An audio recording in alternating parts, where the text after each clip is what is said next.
ఇదేమిటమ్మా మాయా వదులుతావా లేదా? ఏంటి పని? కరెక్ట్ కాదు. Lift lift lift. థ్యాంక్స్ గురుగారు. అందరికి హెల్ప్ చేయడం నాకు అలవాటు. మీరు గ్రేట్ అండి. ఇంతకీ మీకు ఎక్కడ దించాలి? నాకు పెద్ద పని లేదండి, మీరు ఎక్కడికి వెళ్తే అక్కడ దించి. ఓకే చెప్పండి మీకు ఎక్కడ దించాలో. నాకు పెద్ద పని లేదు, మీరు ఎక్కడికి వెళ్తే అక్కడ దించేయండి. అలాగంటారా? అలాగా నువ్వు అదలవా? ఎక్కినాయనా షేర్ ఆటోలో ఉంది నా బండి. నాకు పెద్ద పని లేదు.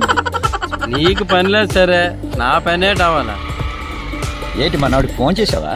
మందే వేద్దాం అన్నాడు, ఇంకా రాలేదు. అదే అర్థం కావట్లేదు. ఏంటి టైం కల్లా వచ్చి ఇవ్వాలి కదా. పార్టీ అన్నాడు, అది అన్నాడు, ఇది అన్నాడు, ఏ గుడ్డు లేదు. ఎవరన్నా